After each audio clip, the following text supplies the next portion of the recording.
Hello बच्चों, let's see find the modulus and argument of complex number and express them in polar form minus iota. तो question को solve करने से पहले हम इसका बेसिक कॉन्सेप्ट सीखेंगे।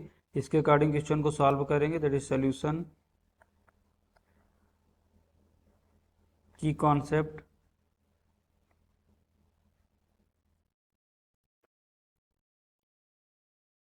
If z is equal to a plus iota b, then modulus of z,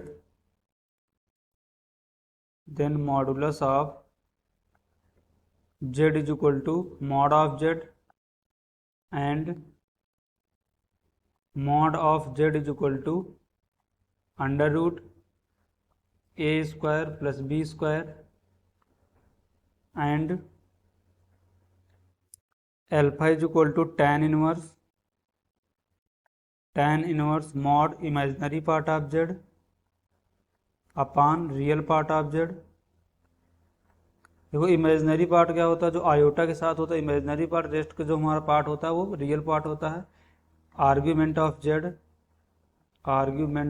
is equal to inclination of z, that is the inclination of z with positive x-axis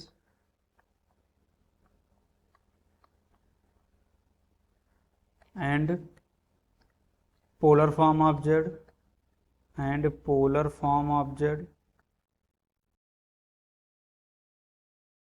is equal to mod of z into cos theta plus iota sine theta, और theta क्या होता है हमारा argument of z, where theta is equal to argument of z. तो हम इस basic concept का use करेंगे एंड tan इनवर्स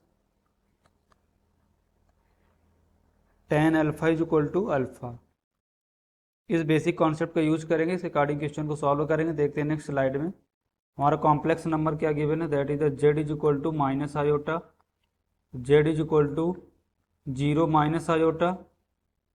मॉडुलस क्या होगा, modulus is equal to mod of z and the mod of z is equal to 0 का square plus -1 का square under root. इसको फर्दर सिंप्लीफाई करेंगे तो हमारा मॉड ऑफ z कितना आएगा, mod of z is equal to 1। Alpha को calculate करेंगे, इसको यहाँ पर देखते हैं।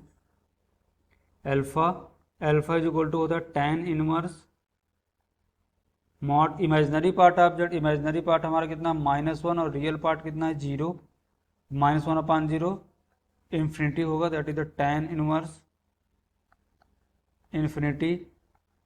और tan में इन्फिनिटी किसकी वैल्यू होती है π/2 की, that is the tan inverse. देखो मॉड के बाहर आएगा तो नेगेटिव क्वांटिटी पॉजिटिव हो जाएगी और इन्फिनिटी किसकी वैल्यू होती है, दैट इज द tan π/2 की वैल्यू। बाहर tan इनवर्स है, अंदर tan है, तो ये हमारा से कल क्या आएगा, अल्फा इज इक्वल टू π/2। ये हमने की कॉन्सेप्ट पे डिस्कस किया है। देखो अल्फा को कैलकुलेट करने के बाद हमेशा हम ये देखते हैं कि हमारा जो कॉम्प्लेक्स नंबर है वो किस क्वाड्रेंट और कहाँ पर लाई कर रहा है। तो हमारा कॉम्प्लेक्स नंबर क्या है, z is equal to 0 minus iota, इसके कोऑर्डिनेट क्या होंगे 0, -1। देखो इसमें रियल पार्ट तो 0, इसमें क्या है ओनली इमेजिनरी पार्ट है, तो इसको यहाँ पर देखते हैं। एक्स एक्सिस हमारा रियल पार्ट को बताता है और वाई एक्सिस हमारा इमेजिनरी पार्ट को बताता है। तो इमेजिनरी पार्ट कितना है हमारा माइनस आयोटा, 0, -1 कहीं यहाँ पर लाई करेंगे, लेट 0, -1। तो हमारा कॉम्प्लेक्स नंबर z भी यहाँ पर लाई करेगा। और आर्ग्यूमेंट क्या होता है, पॉजिटिव एक्स एक्सिस के साथ इसका इंक्लिनेशन कितना है, तो लेट ये कितना है हमारा अल्फा क्लॉकवाइज डायरेक्शन में है, तो अल्फा हमारा नेगेटिव आएगा, तो alpha is equal to argument of Z.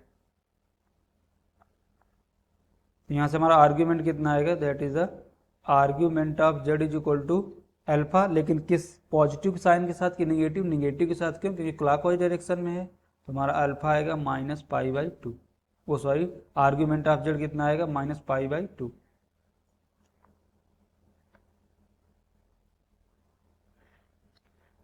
इसको देखते हैं नेक्स्ट स्लाइड में। तो हमने यहाँ से दो चीज़ें कैलकुलेट कर ली, आर्ग्यूमेंट ऑफ जेड को कैलकुलेट कर गया और मॉडुलस ऑफ जेड तो पोलर फॉर्म में लिखेंगे, that is the polar form of Z,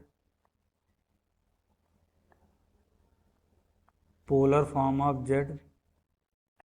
ये क्या होता है, mod of Z into cos theta plus iota sine theta, और जो हमारा थीटा होता है वो क्या होता है, आर्ग्यूमेंट ऑफ जेड। इसके अकॉर्डिंग देखो मॉड ऑफ जेड हमारा कितना आया था 1, that is the 1 into cos theta, हमारा आर्ग्यूमेंट ऑफ जेड होता है, तो आर्ग्यूमेंट हमारा कितना -π/2, that is the -π/2 plus iota sine -π/2, that is the cos -π/2 plus iota sine -π/2।